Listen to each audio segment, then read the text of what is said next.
What we'll be talking about is the answer to a question that's implicit in these two photographs up here. If someone gave you this newborn infant with its extraordinary potential and said you had 18 years to develop it into this individual lying unconscious on the sidewalk in downtown San Diego, how would you do that? Obviously, we know, because there's no shortage of this individual. The ACE study was carried out over the course of 20-some years with over 17,000 individuals, very much like you and me. I'll describe them more precisely in a moment.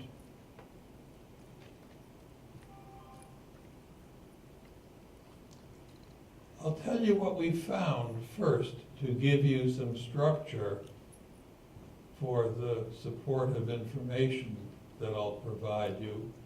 The patients will provide you.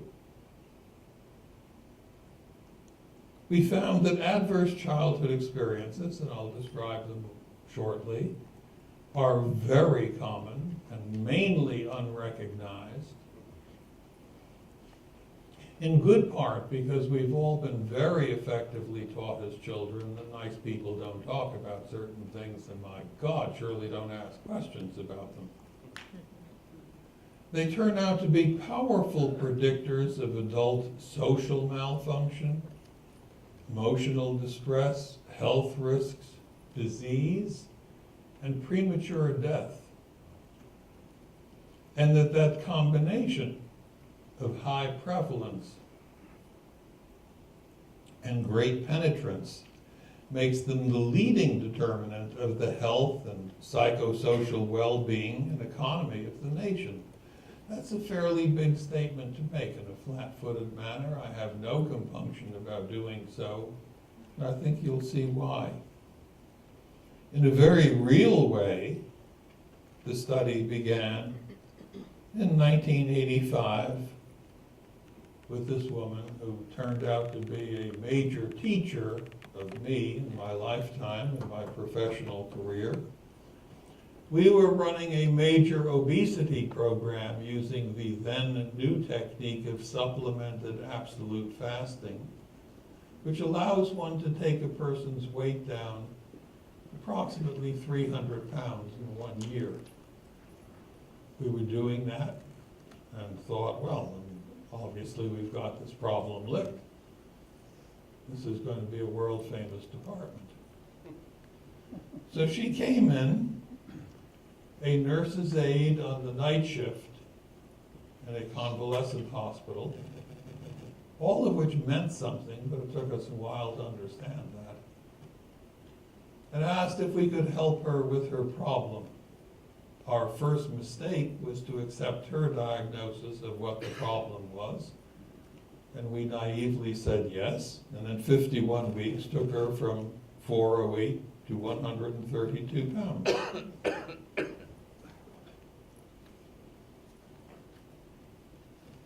And ran into some very unexpected issues that led us ultimately to pose this question: which photo represents the patient's problem?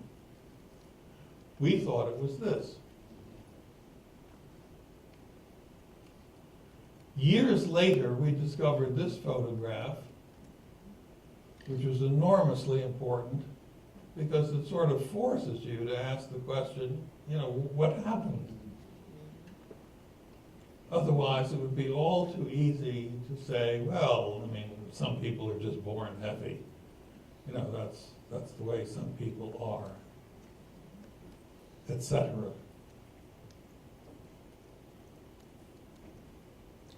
In understanding obesity, probably the most productive first question is, how old were you when you first began putting on weight?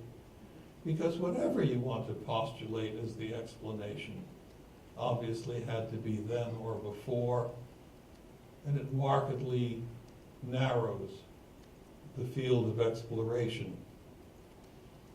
So here's her weight curve. Looks sort of like an Olympic ski jump, coming down from 408 to 132. She stays there a few weeks. And then, in one 3-week period, does something I had not conceived as physiologically possible. She regains 37 pounds in 3 weeks. And I remember asking her, what's going on? And she said, I think I'm sleep eating. What do you mean? Well, when I was a kid, I used to be a sleepwalker. I haven't done that for years, but I live alone, and when I go to bed at night, everything is clean and put away. I wake up in the morning, boxes and cans are open, pots and dishes are dirty. Somebody's obviously been cooking and eating there. I'm the only person there. I have no recollection of any of this, but I guess that's what's happening. Okay, I never heard of it before at that point, but it has a certain force of logic to it. But why now? I don't know. But what do you think? I don't know. But why do you think it's now, not 5 years from now or 2 years ago? Why? I don't know. Yeah, you said that. And on the third pass, she stumbled and said, well, actually, there was this man at work. He was a much older man, you understand. He was married. And he said to me, hey, Patty, you look pretty good. You lost all that weight. How about you and me making it every week? And that was the day the sleep eating began. And I remember thinking, well, that's a pretty clumsy proposition, but I mean, this is 1986, it is Southern California, it's kind of an extreme response. Why the extreme response? And pursuing that in a couple of minutes led to her telling me that from age 11, when she first began putting on weight, to about age 21, her grandfather had been having vaginal intercourse with her. And that was what coincided with the weight gain and what triggered the major response on her part in terms of the sleep eating. And she quickly regained all of the weight, and in less time than it had taken to lose the weight, she was back safely over 400 pounds and disappeared for 12 years.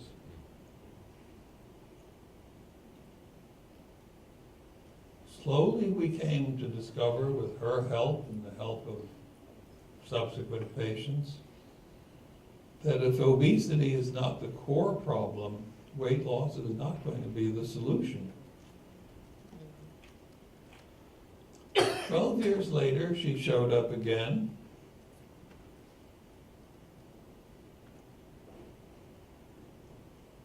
And unwisely decided to have bariatric surgery.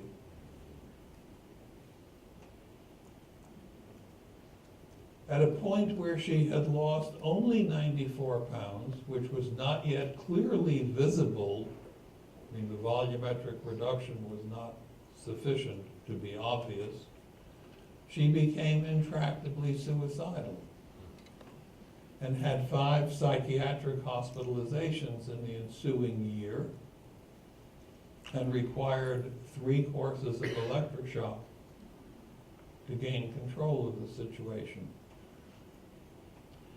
And about 18 months later, when things had calmed down some, we were talking about why this occurred.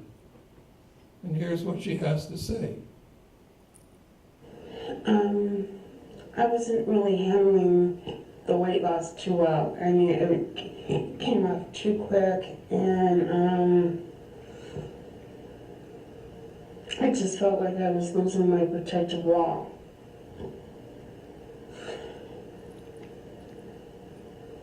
It was like, you were right, there was no going back. I wasn't able to use food as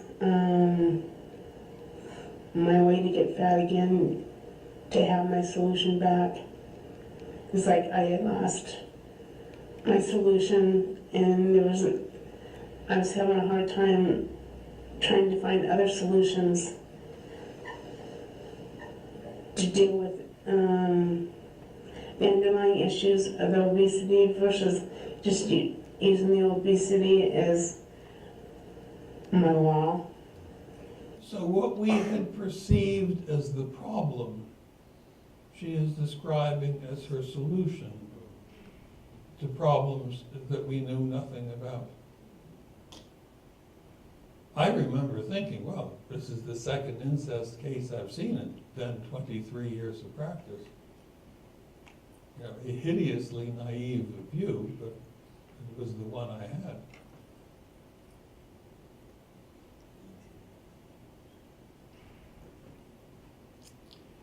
Here's her sister. Her sister is also over 400 pounds. And it would be the easiest mistake to make. Well, I mean, 2 women over 400 pounds in the same family? Come on, it must be genetic. It runs in the family.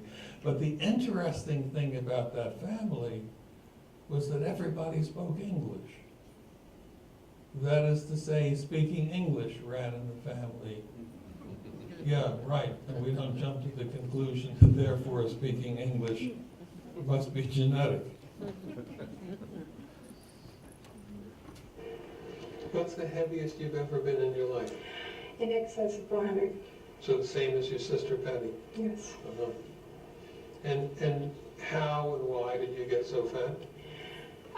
Well, I was abused sexually by my uncle. And once again, I used food as a comfort. I didn't have much of a childhood because I started working when I was 13.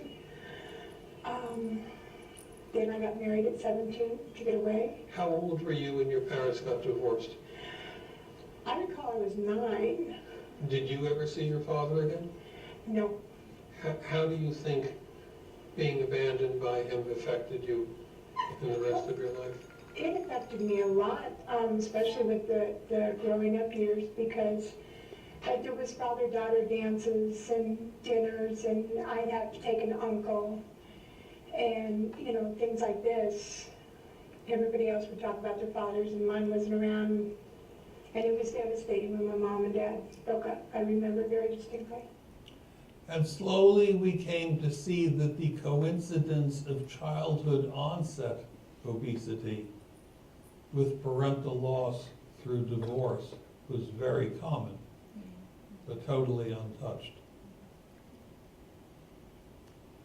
Here's a man's view of things.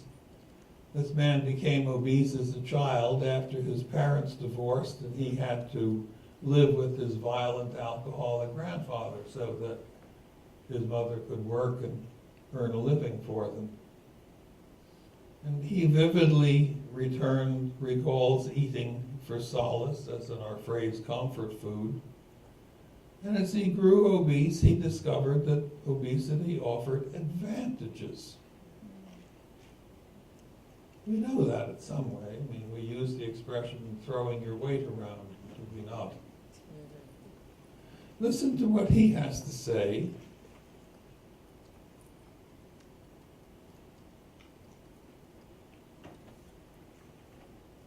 And think of how we like to blame McDonald's for why kids get It fat. wasn't that I ate because I was hungry. It was, when I look at it, it was just a place for me to feel safe. As a child, I remember there was a point, I would probably say, all the way from kindergarten to, God, I don't know what grade, but I used to get beat up all the time. All the time. And when I got the weight on, didn't happen. So McDonald's is merely an intermediary technique that's used by some people, not a basic cause.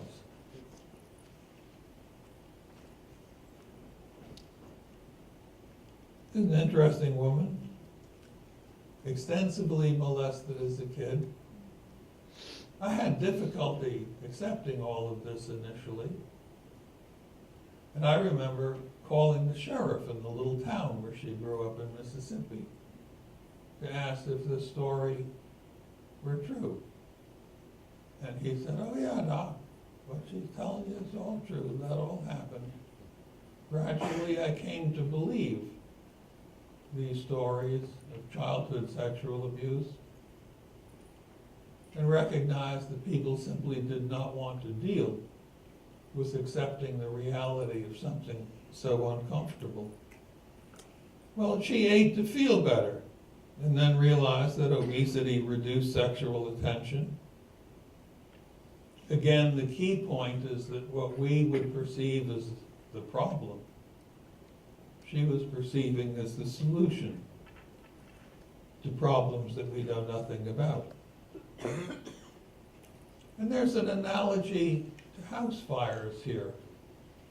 In a house fire, the most obvious manifestation is the smoke billowing out.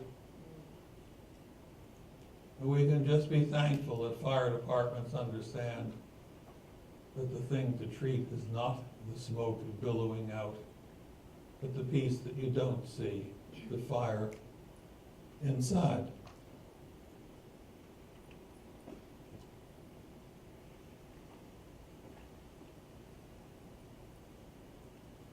Ella H. started the interview by spontaneously commenting on the threat she felt when her psychiatrist recommended bariatric surgery to treat her obesity, and offered to sign the necessary paperwork to have Kaiser Health Plan pay for the procedure. Can I get comfortable first? And then he says, no, he says, when drug addicts come, we take them off the drugs first. And he would take me off of my drug. Food was my comfort food. I coped with life with food. And it's really strange tonight. I guess the Prozac's helping, because when I'm taking the Prozac, I will lose a little bit of weight. And I just feel that he was taking away my safety. And so I decided not to even bring the paper to the doctor and have it done, because I'm not ready, I don't think, to get the weight off and know that I can't gain it back and can't be safe again. Kind of interesting stuff. Slowly, we came to realize that our job was not to teach people how to eat right. That's what you do when you don't know what to do. You want to get somebody out of the office, send them to a dietitian. Yeah, right. We came to realize that our job was to help people discover what they knew at some deep unconscious level about underlying causality and bring that up into consciousness. This is an interesting lady now. Again, extensively molested as a kid. No one ever recognized that, of course. She ate to feel better. Then, whoops. Let me move ahead here. She ate to feel better, but then stopped and found that smoking was even better in giving relief. And she became a 3-pack-a-day smoker. Smoking nicotine has been known for about a century to have potent anti-anxiety activity within 15 or 20 seconds of inhalation. The risks are major, 15 or 20 years out. But if the problem is now, 15 or 20 seconds is what you pay attention to. And so she remained slender, got married, and at age 35, her husband convinced her that she needed to stop smoking for her health. she did, and suddenly was flooded with male sexual attention, which she had no ability to deal with and was very frightened by. And she explained to me that when you smoke 3 packs a day, there's a cloud around you that keeps people at a certain distance. She became very anxious with this, ate to reduce her anxiety since she was no longer smoking, and gained to 310 pounds. Whereupon she went into acute respiratory failure and had to be on oxygen 24 hours a day, basically the rest of her life. Some years later, she came into the weight program, weighing 310 pounds on 24-hour-a-day oxygen. We, still in the very early stages of understanding what we were really doing, took her down to 150 pounds. She no longer needed the oxygen. My God, isn't that wonderful what we've done for this woman? But the male sexual attention returned, and she consciously made the decision to eat her way back to over 300 pounds and accept the fact that she's going to be on 24-hour-a-day oxygen the rest of her life. Listen to what she has to say, because it's an extraordinary statement.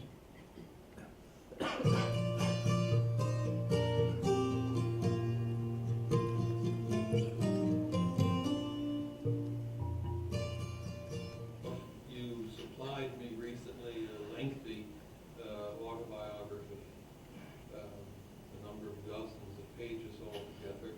And on the very next to the last line, you said something that I thought was extraordinary. Let me read it to you because I think it's remarkable.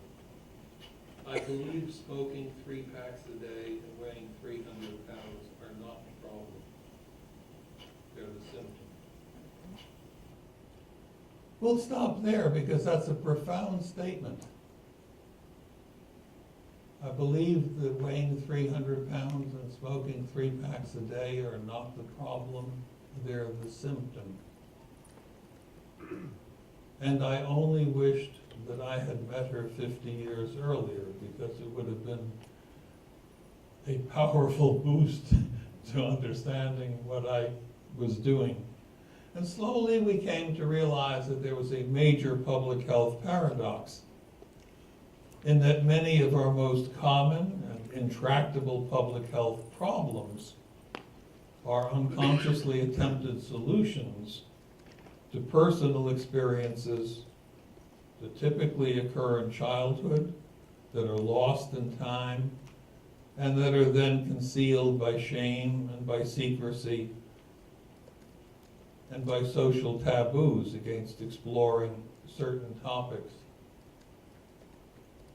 And ultimately the question came up, are these things relevant to a general population, or is this just some aberrant group of people that I've somehow accumulated? And that was the basis for the ACE study. To determine whether these things were prevalent in a general population, and if so, how did they play out over time? And as we went down the sexual abuse path, we then stumbled into other forms of childhood abuse and growing up in massively dysfunctional households. So people at the CDC and I spent 2 years planning how we would study this in a general population. We decided 26,000 people would be a good study cohort size. The department that I had saw 58,000 adults a year in one setting for comprehensive medical evaluation, so that was the study site. They were a general population, had nothing in particular to do with obesity or anything else. They were pretty much like you and me. First thing that happened when we submitted the ACE study protocol to the Institutional Review Board was that otherwise sensible people on the IRB told us, you can't use that questionnaire. You're going to cause patients to decompensate, maybe even make people suicidal.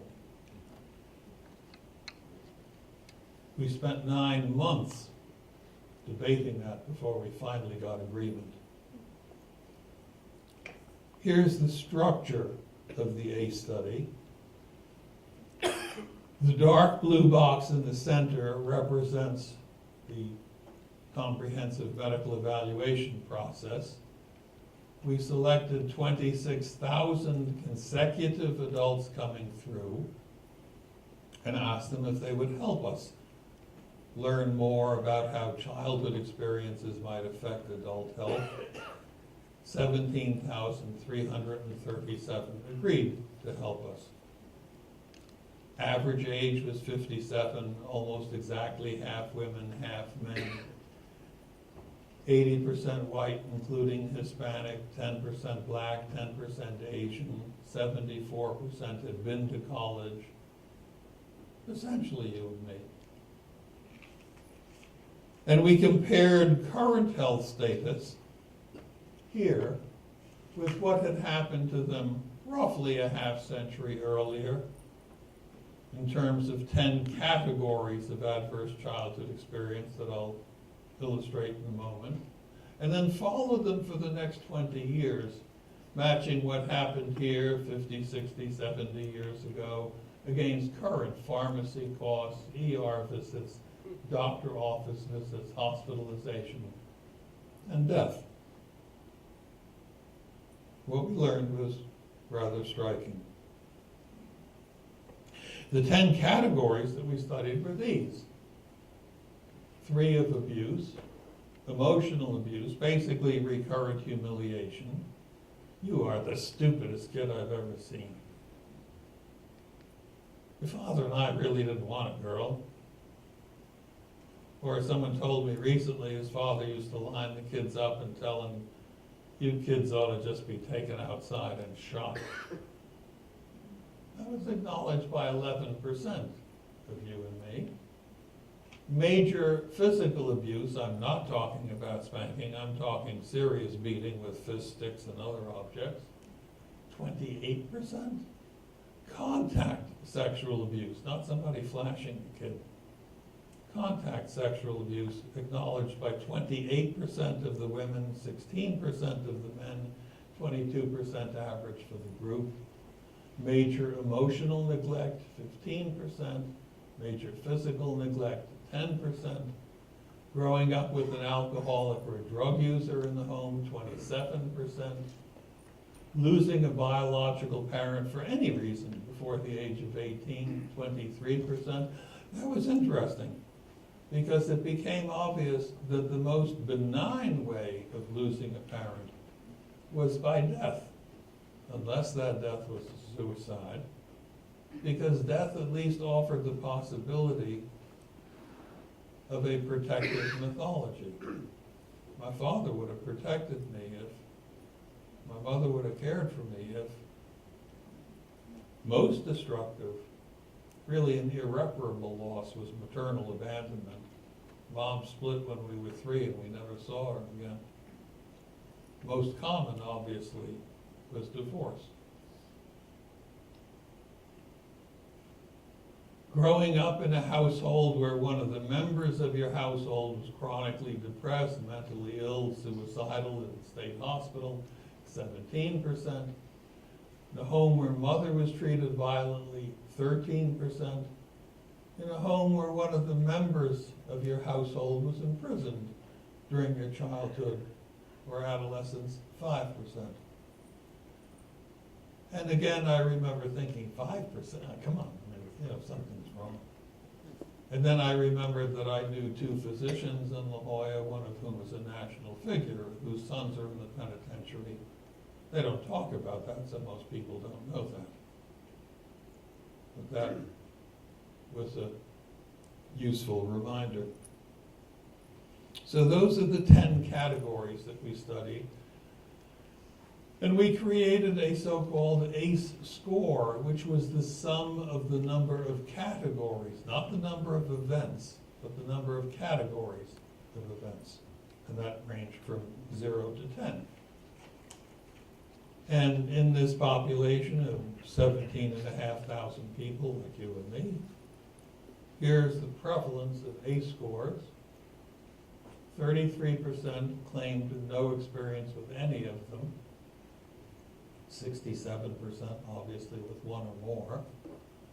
We found that if any category was present, there was an 87% chance that at least one other category would be present. In other words, you don't grow up in a house where your brother's in prison, but everything else was fine.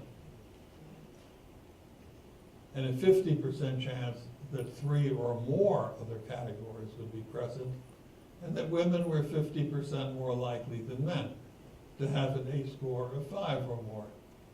And 1 in 9 had an ACE score of 5 or more, which means that every physician in the country is seeing 2, maybe 3 ACE score 5 or higher patients every day. They, of course, will not be recognized because, my God, you can't ask patients questions like that. They'll be furious, and no one will tell you the truth anyway. So what does that look like in the office? Well, he's an interesting man, quite bright guy, actually. In a very real way, an amateur psychopharmacologist, equally a semi-pro saloon fighter. When he was 2, his parents divorced, never saw his father again. Mother remarried when he was 5. For whatever reason, his stepfather started beating him every day. He tells me he remembers one day he's walking to school when he's 8, and the thought crosses his mind, nobody is ever going to be there for me in my life. When he's 20, he's imprisoned in Rhode Island for attempted murder. He comes home one day, finds his stepfather beating his mother, and impressively takes a heavy cast iron frying pan and fractures his skull and causes 5 long bone fractures, for which he is imprisoned for attempted murder. Ultimately, he gets out. He is an alcoholic, a heavy drug user, heavy user of crystal meth. Listen to what he has to say about the functionality of what we dismiss as dysfunctional behavior. 20 to 25 years drowning out some poor childhood experiences with drugs, alcohol, cigarettes. Got rid of the drugs, got rid of the alcohol. Next thing I got to get rid of is the cigarettes. And I had no idea that the nicotine played such an important part in keeping that door closed. In keeping the door closed to The memories that I've blocked out with all these years with the alcohol and the drugs. So you see what's happening to you now as related to what happened to you decades ago. Yep. I found a way to block the emotions and the memories. With Drugs, alcohol, cigarettes. We'll go back to the cigarettes again for a moment. Nicotine has also been known for centuries, actually the American Indians figured this out, as having anger suppressant activity. I mean, it was tobacco leaves that they burned in their ceremonial peace pipe, not moss or oak leaves. Talking about street drugs, heavy user of crystal meth. Everybody knows the evils of crystal meth. Interestingly, most people don't know that methamphetamine was the first successful prescription antidepressant introduced for sale in the United States in 1940 by Burroughs Wellcome and Company, and held that position roughly for the next 15 years. But isn't it dangerous? Well, if you don't understand dosage, pretty much any medication is dangerous. If you take 30 aspirins instead of 2, you've taken a suicidal dose. If you decide to double your digitalis dose to make it work better, you'd be dead in about 10 days. So it's worth keeping that in mind. And in terms of alcohol, sit down, have a drink, relax. Some people need a great deal of relaxing.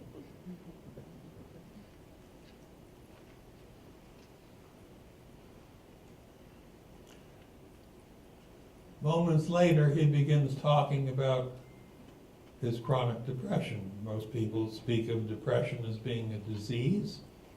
Many say it's genetic. Some say it's due to a neurochemical imbalance, and there's something to be said for each of those. But what if depression were not a disease, but a normal response to abnormal life experiences? Let's take a look at that. If we match self-acknowledged chronic depression against underlying ACE score, you see something very interesting. As the ACE score goes up in a progressive dose-response manner, the likelihood of self-acknowledged depression goes up rather dramatically. Women in red, men in yellow. ACE score 4 or higher. In women, you're bumping a prevalence of 60%, in men, 35%. Well, but, I mean, what do patients know about diagnosing depression? So we inquired about suicide attempts. And what we saw here was really dramatic. So dramatic that ACE score 6 could not be fit on the graph without massively distorting the rest of the graph. At ACE score 6 or higher, there is between a 3,100 and a 5,000% increase in the likelihood of attempting suicide as compared to an ACE score 0 individual. And if you did the same sort of graph looking at injection drug use, you would find that at ACE score 6, the likelihood of becoming an injection drug user was 4,600% greater than the likelihood of an ACE score 0 individual. And I remember epidemiologists at the CDC telling me that those were numbers the magnitude of which they see once in a career. You know, you think we read in the newspapers something is causing an increase of 30% in breast or prostate cancer, and everyone goes nuts. And here we're talking 3,000, 5,000, 4,600%. And then when we look roughly a half century later at who's taking antidepressants in adult life, interesting relationship to underlying ACE score. And when we look at amnesia, yeah, it's funny, Doc, I just don't remember anything from around when I was 11 to around when I was 13. We see that amnesia is strongly related to underlying ACE score. And then the making of madness, hallucinations. Now, of course, you have to ask everybody about hallucinations. And, I mean, you can't ask patients, my God, asking people if they're going to hallucinate. But when you do, with 17,500 people, what you see is rather interesting. That as the ACE score rises, the likelihood of hallucinatory activity rises markedly. And because we figured that some people would try to get rid of this by saying, well, I mean, you know, ACE score that high, people are going to be drinking or using street drugs, and that's why they're hallucinating. So we corrected for alcohol and street drugs with the pale lines, and you see more or less the same relationship. And when we looked at prescriptions for antipsychotic medications at average age 57, you see again a clear relationship to underlying ACE score.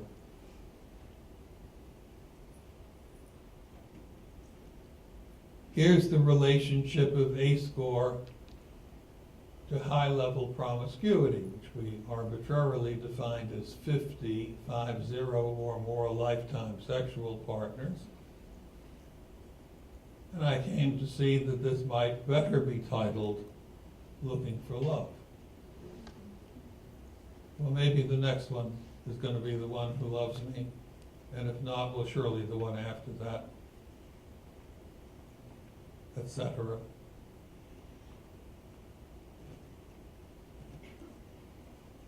We looked at the relationship to unintended pregnancy and elective abortion. Perhaps not so surprisingly, we saw that unintended pregnancy, usually written off as an accident, is not totally accidental. As ACE score went up, the likelihood of unintended pregnancy went up. But perhaps even more interestingly, we found that as ACE score went up, the likelihood of miscarriage of pregnancy went up. How does that work? How does what happens to a little kid affect the likelihood of miscarrying of pregnancy a couple of decades later? Keep the question in mind.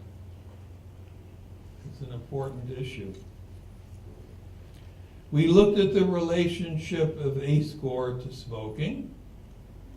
Okay, early onset smoking, no surprise. As the ACE score went up, the likelihood of early onset smoking went up.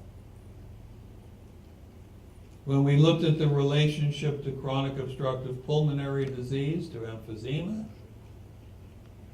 again, not surprising.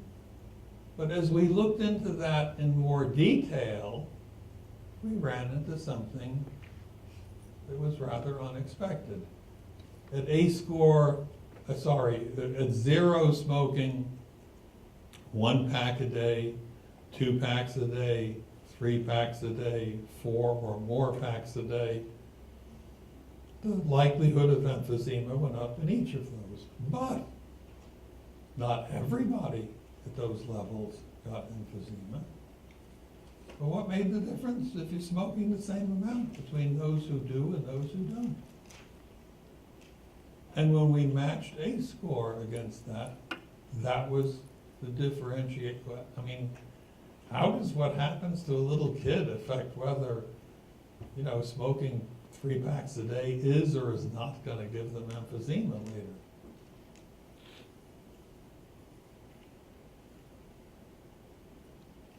We looked at heart disease. Everybody knows that since the Framingham study, there are certain recognized risk factors for heart disease. Cholesterol, diabetes, obesity, blood pressure, et cetera, et cetera. There are 13 that were discovered in the Framingham study. Most people know that in a general sort of way. What isn't widely known is that about 12% of people with coronary artery disease don't have any of the recognized Framingham risk factors. Well, how do they get it? And when we looked at ACE score, we saw there was a distinct relationship. I mean, how does that work? Well, in recent years, it has become obvious, become known, was not obvious, was total surprise. It's become known that chronic major unrelieved stress causes hyperstimulation of certain areas of the brain, causing the release of pro-inflammatory chemicals, sometimes called pro-inflammatory cytokines. And these pro-inflammatory chemicals cause inflammatory changes of the linings of blood vessels. In the very smallest blood vessels, microscopic vessels, it causes the blood vessel to shut down and convert to scar tissue that piece of organ it had been supplying blood to previously. And our first patient, Patty, died at age 42 of primary pulmonary fibrosis. Her lungs had turned to scar tissue. She never smoked. And in recent years, it's become discovered that a certain portion of cases of primary pulmonary fibrosis are causally related to this issue of pro-inflammatory chemicals being released, causing blood vessels to shut down totally.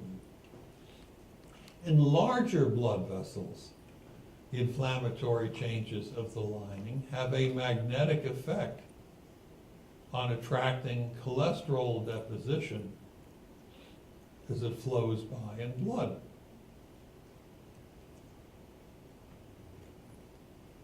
And that's interesting, because we all know that statins are medications that lower cholesterol and reduce the risk of heart disease. And for years, it was accepted that the way they reduce the risk of heart disease is by lowering cholesterol levels. And that's true. They do lower cholesterol levels, and they do reduce the risk of heart disease. But in recent years, again, it's been discovered that the major effect of statins is not by lowering cholesterol. They do that. The major effect is an anti-inflammatory effect. And that is so potent that statins have begun to be used for conditions totally unrelated to heart disease, such as influenza pneumonia, which can be a very severe infection due to the profound inflammatory changes it causes in lung. So this is really interesting to see the various manifestations of all of this. So relationship to lung disease, to heart disease. What about cancer? Well, this is an interesting woman. You know, very nicely dressed, intelligent, has a significant position in a major university. I mean, she's doing so well, for God's sake. What are you going to bother her with these ugly questions of yours? Listen to what she has to say. Can you tell just by looking at me that I was an abused child? Can you tell that I was sexually abused routinely, that I was neglected, starved, beaten? Probably not. You would have to ask in order to find out, and that's not the sort of thing that people typically ask about. The downside of having this kind of childhood is that it translates into health problems in adulthood. At least in my situation, it seems to have done. I'm now recovering from my third battle with cancer. Not the same cancer, 3 different kinds of cancer. I've had chronic pelvic pain, migraines, the whole laundry list of medical complaints, all of those sorts of things that are very difficult for physicians to figure out. Growing up that way instills a constant fear, a constant state of turmoil that's just under the surface of a veneer that's fairly thin. Little things become scary in an atmosphere like that, and once you've internalized all of that, it's very difficult to let go of it. She is firmly convinced that the 3 different cancers that she has had are somehow caused by the long incest history that her father imposed on her. 25 years ago, I'd have dismissed that as just craziness. The causality, however, has been discovered in recent years. And we all know pieces of it already. We all know that if you get an organ transplant, that you will need to be on lifetime immunosuppression so you don't reject the organ. some of us will have correctly heard that one of the side effects of lifetime immunosuppression is going to be an increased risk of cancer. That's because we're all forming small amounts of cancer cells every day from various organs in our bodies, and our immune systems recognize them and destroy them. And we never know the difference. So getting cancer means one of two things. Either something has markedly increased the rate of production of malignant cells beyond what our immune system can deal with, or something has suppressed our immune function so that it can't handle even the very low level of normal production of cancer cells that goes on every day. And again, in recent years, it's been discovered that one of the other effects of chronic major unrelieved stress is hyperstimulation of certain areas of the brain that causes suppression of immune system function.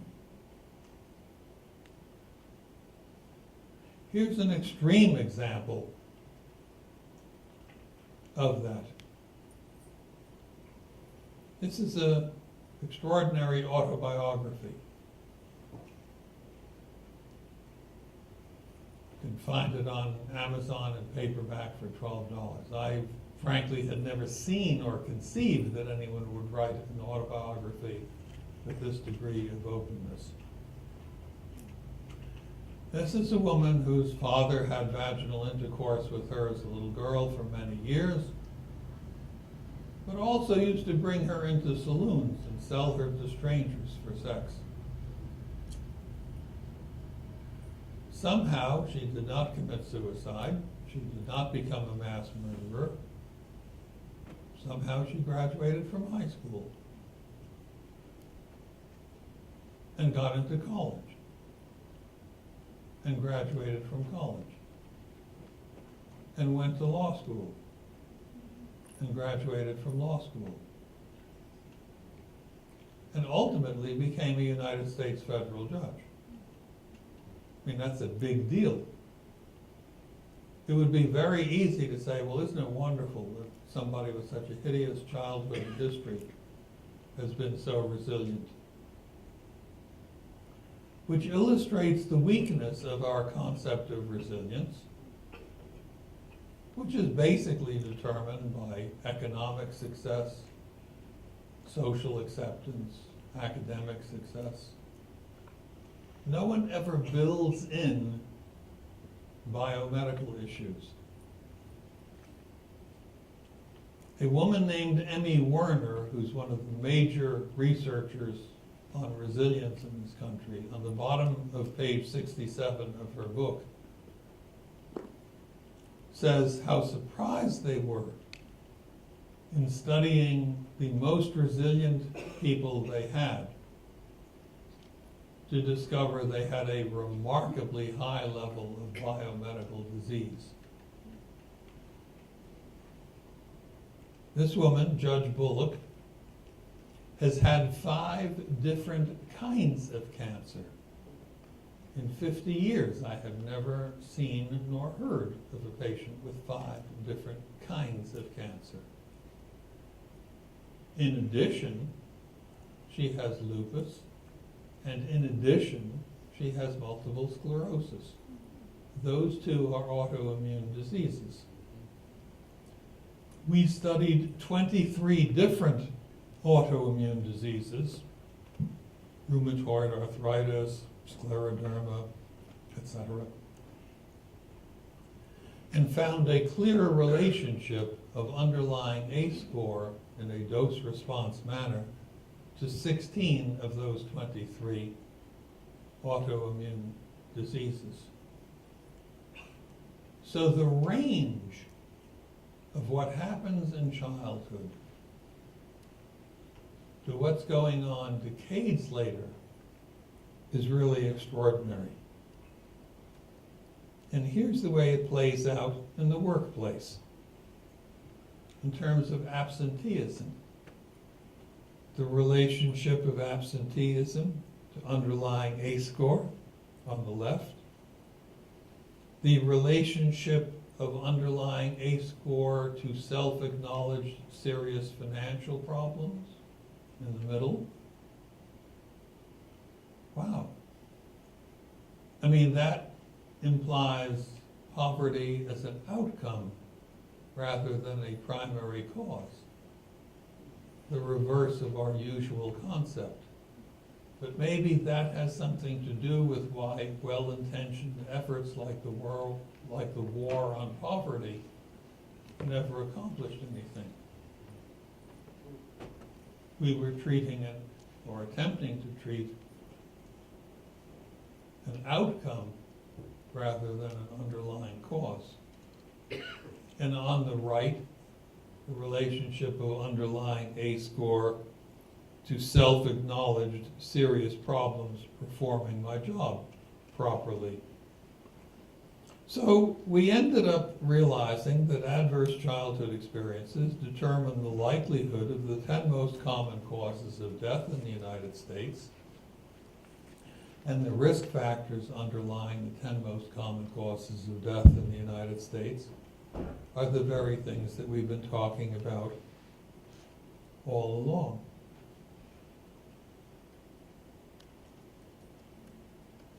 With an ACE score of 4 or more, the majority of adults either have multiple risk factors for these diseases, or have the diseases themselves, or have died already. And when we looked at that last point more carefully, we found that at ACE score 6 or higher, there was a 19.7 year, basically 20-year shortening of life expectancy. So we saw that many chronic diseases of adults are determined decades earlier in childhood, not by childhood diseases, as was the case 3/4 of a century ago, but by life experiences now. Who has seen somebody who's died of polio? Who has seen someone in this country who's died of diphtheria, etc.? Those are gone. Rheumatic fever, come on, nobody has that anymore. Things have changed in terms of causality, radically so.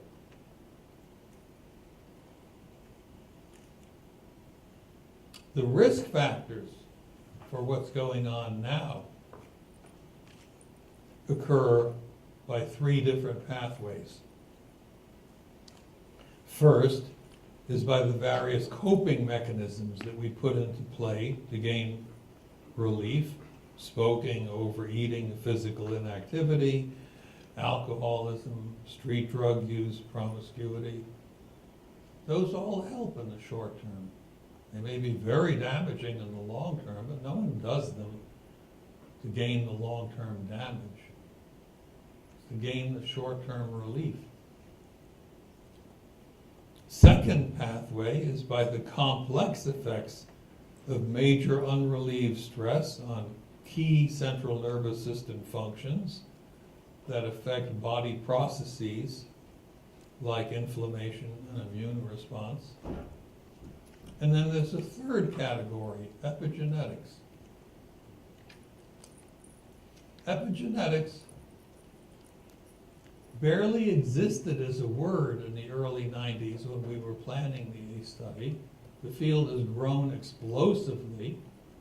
It refers to changes that are different from mutation. Mutation is a structural change in a gene.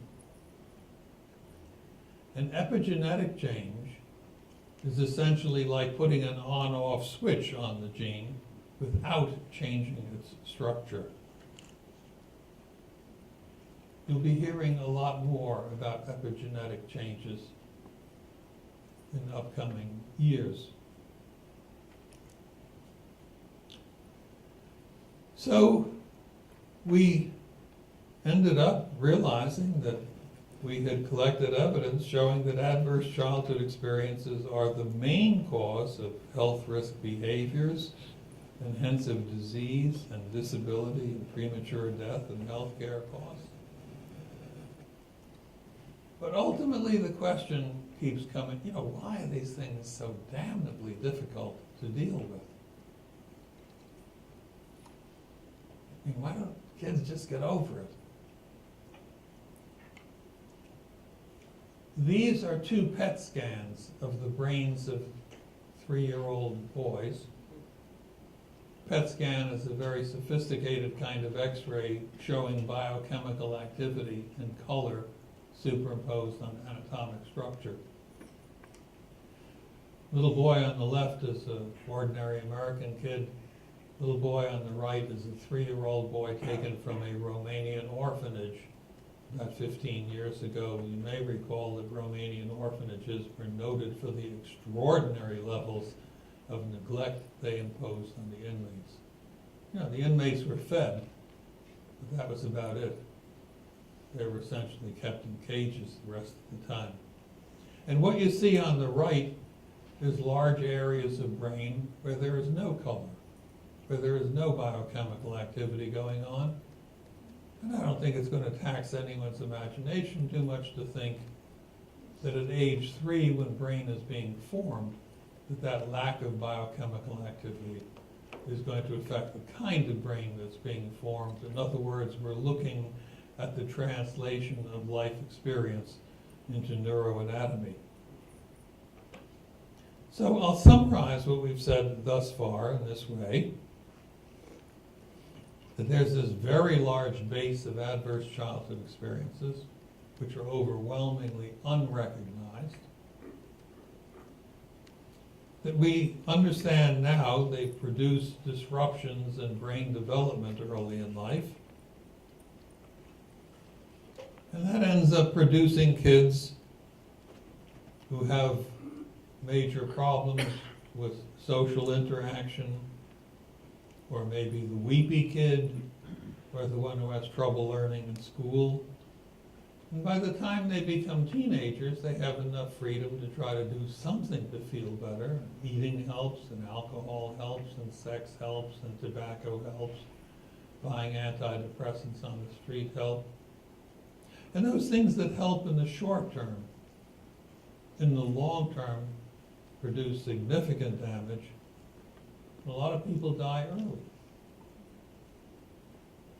And because of the duration of time involved, typically the sequences are not understood as being related to each other, if indeed they're recognized as being present at all. So how do we use this information? And remember that we're not going to be comfortable talking with people about this stuff, because we've all been taught very effectively as children that nice people don't talk about certain things, and my God, surely don't ask questions about them.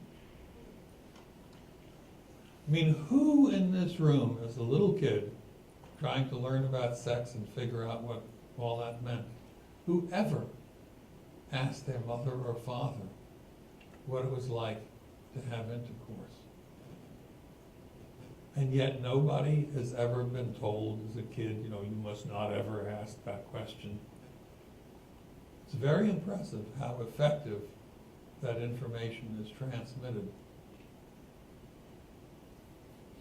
So if we're going to improve things, it's going to involve, 1, acknowledging that these problems exist, 2, routinely recognizing them in medical practice or in prisons or in school systems, etc., but recognizing them routinely.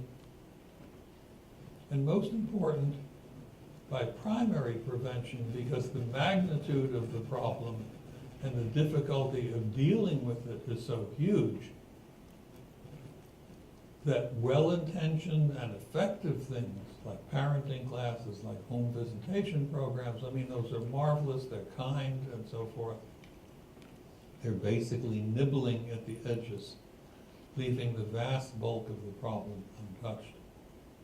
if anything meaningful is going to be done on a population basis, it's going to have to be done by primary prevention, preventing these things from happening in the first place, not by trying to fix them after the fact. Think back to the March of Dimes. You know, I remember as a little kid bringing dimes in for the March of Dimes to grammar school.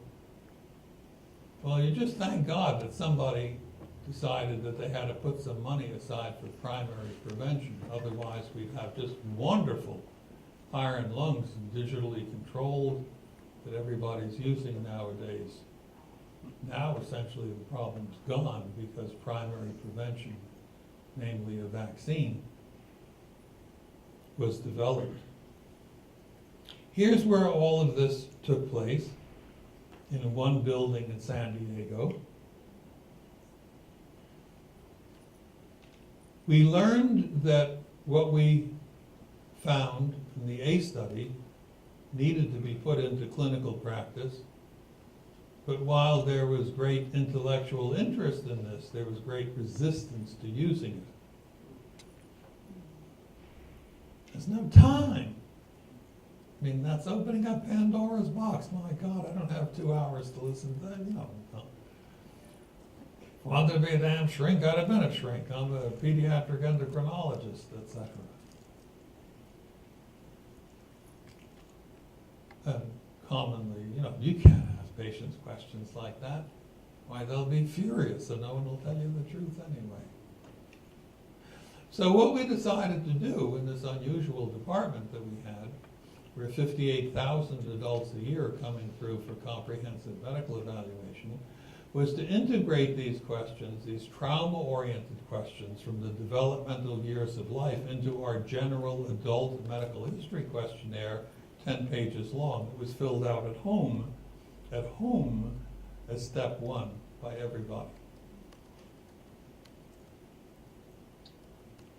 So everybody gets this big questionnaire in a nice envelope with a cover letter, etc., fills it out, and as step one, when they come in for visit one, we feed it into a digital scanner that sucks up all of the yes answers, gives us a nice laser printout, a couple of pages long.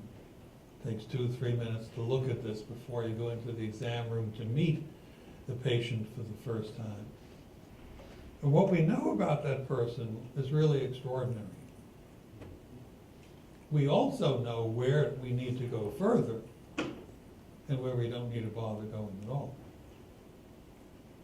And the most common pattern that the examiners used with this information was to say to a patient, I see on the questionnaire that, can you tell me how that's affected you later in your life? And they listened. Period. And it all went smoothly. Well, actually, the first thing that happened when I announced to the staff that we were doing this was I had 30 examiners. The first thing that happened was the 2 quit to work elsewhere, but 28 stayed, and they became remarkably proficient at doing this. And it was they who worked out this excellent approach. A, to collect the information by an inert mechanism initially, a very extensive and comprehensive questionnaire filled out at home, not on some clipboard in the doctor's waiting room, filled out at home. And then I see on the questionnaire that, can you tell me how that's affected you later in your life? And we listened. And after we're doing this for a couple of years and everything's going smoothly, a friend of mine brings over a German mathematician from UCSD. This guy has a startup data mining company. And he tells me that he's willing to do as a gift a 130,000 patient study. I mean, there ain't many of them around. A 130,000 patient study to see whether the addition of these trauma-oriented questions has any measurable effect. 130,000 people is 2.5 years throughput for the department. He does that and demonstrates that this triggers a 35% reduction in doctor office visits in the year subsequent compared to the year before for those 130,000 people, and an 11% reduction in emergency room visits. By contrast, as a control, we had a much smaller study from years earlier where we were doing the same history except for the trauma-oriented questions, same physical exams, same laboratory studies, and that led to an 11% reduction in outpatient visits in the next year. And we were very pleased with that, and we assumed that due to more comprehensive medical evaluation, more efficient entry of people into complex medical care systems, etc. But the 35% reduction. Now, at that time, the outpatient budget in Kaiser Permanente for Southern California, LA and San Diego, was $6.5 billion a year. 35% of $6.5 billion might even interest people in Congress. It has gone nowhere so far.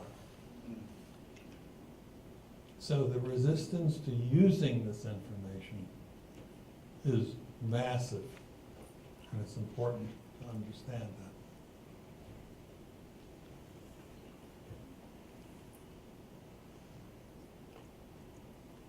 Maybe some of you will be in a position to figure out how to integrate this into some system that you all are controlling and take advantage of this.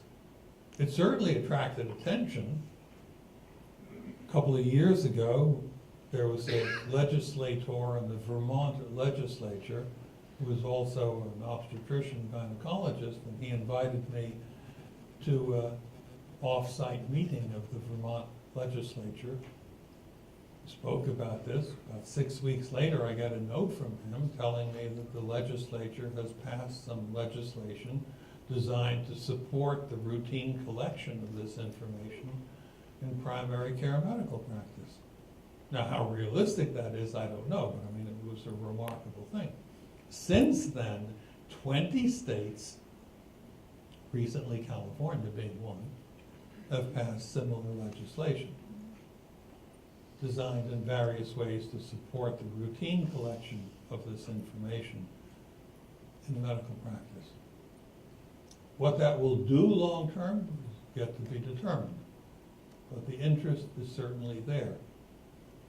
The World Health Organization is using the A-Study questionnaire annually to collect information from 20 European countries and 8 Asian countries, including China. So it's picking up in unusual ways. I was invited recently to West Virginia by the state police. Big meeting. Several hundred people, including state police from surrounding states. They're all talking about the AIDS study. And they have in West Virginia now a ruling that any police call by any police division to a home where there's a kid, the officers are responsible to getting the name of the school where the kid goes, the name of the principal of the school, and the name of the kid's teacher. And they then send a nice letter to the principal and the teacher, informing them that the kid's been in a very stressful circumstance recently, and please keep that in mind if there are any behavioral problems.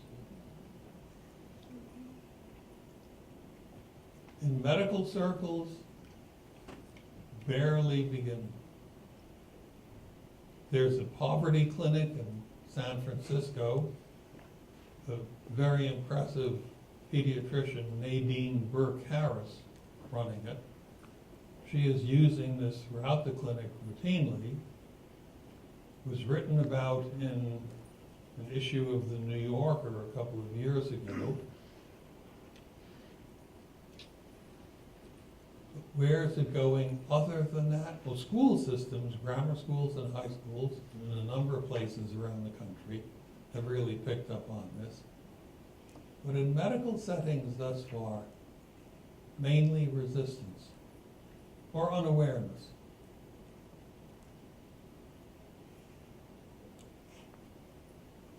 So I'll close this way. That what we discovered was that routinely incorporating childhood life experiences as part of comprehensive medical evaluation of adults has been demonstrated to be affordable, acceptable to patients, and powerfully beneficial. That it's realistic to move from our current symptom-reactive mode of practice to start dealing with basic causes and thereby improve care while markedly reducing its costs, and that a trauma-oriented comprehensive medical history has been demonstrated to have major benefits and is proposed as the routine entry mechanism for all ongoing care, be it medical, psychological, or institutional. What we learned ultimately was that adverse childhood experiences are common, but overwhelmingly unrecognized, that they're linked to major problems later in life is strong, proportionate, and makes sense. I mean, my God, even the patients can explain it if you give them a chance. And they are the nation's most basic public health problem, that it's comforting to mistake intermediary mechanism for basic causes. Well, the reason the kid's fat is that damn McDonald's opened up downtown, etc. That what presents as the problem may in fact be a patient's attempted solution, and that treating their solution may be threatening and cause flight from treatment, and that primary prevention is presently the only realistic population approach. And lastly, the change has been resisted by us in spite of enormous benefits. If you want more information about this, here are some sources. I understand we have time for discussion and questions, so it's your turn to talk now.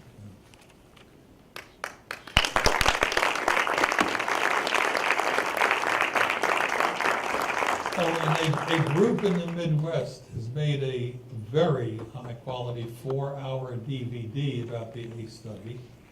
It's a detailed presentation and then discussion by a number of people. They want $40. For many people, it would be a tax-deductible purchase. For this, I highly recommend it for a department library or personal use. I'll leave these copies up here. Take one of these colorful postcards. It'll give you the details of where to find the information. All right, well, thank you so much. That was terrific. All right, try and speak up. All right, some questions? Oh, this, right.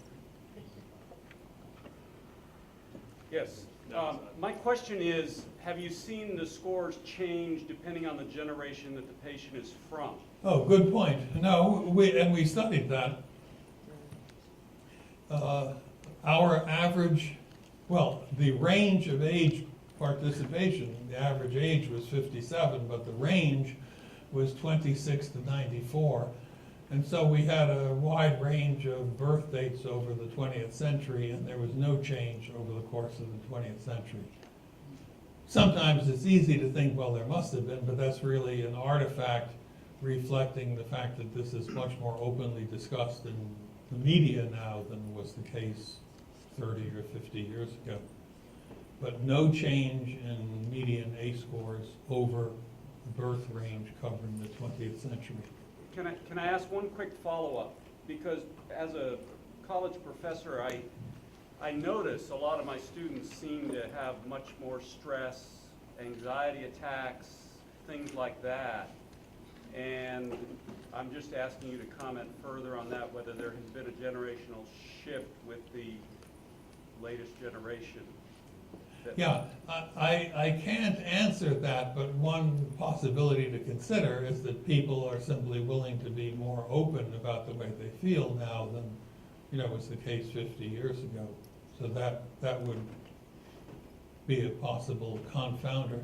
Something I didn't mention, which is, again, surprising, the ACE categories, the 10 categories that we studied, are co-equal in damaging effect. I surely would not have anticipated that. We were surprised to find that out. If you had an ACE score of 6, it didn't matter what made the ACE score of 6 or ACE score of 3, etc. So they were co-equal in terms of destructiveness.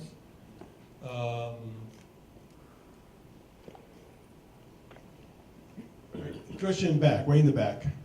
Yeah, just could you elaborate on the 35% reduction in doctor's office visits? Yeah. I mean, Yes. does that imply just that people were going to the doctor as a last-ditch effort to know if anyone cared about them?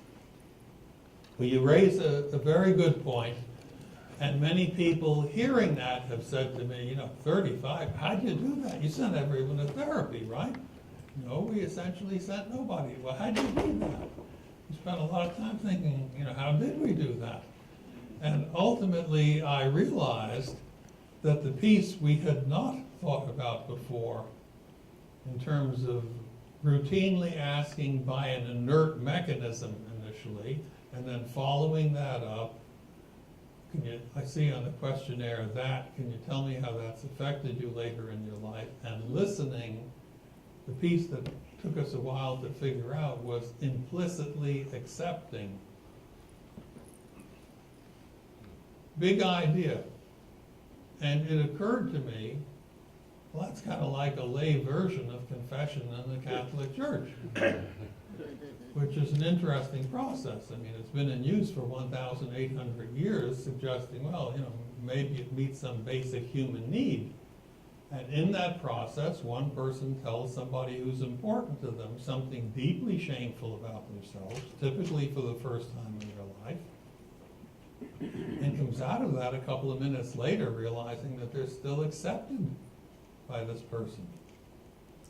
And with us, it was a nurse practitioner or a doctor that they were telling, which raises the question, well, why do patients see doctors? The naive answer is, because they're sick. Well, sometimes that's true. A more perceptive answer was supplied by a Hungarian psychoanalyst named Michael Balint,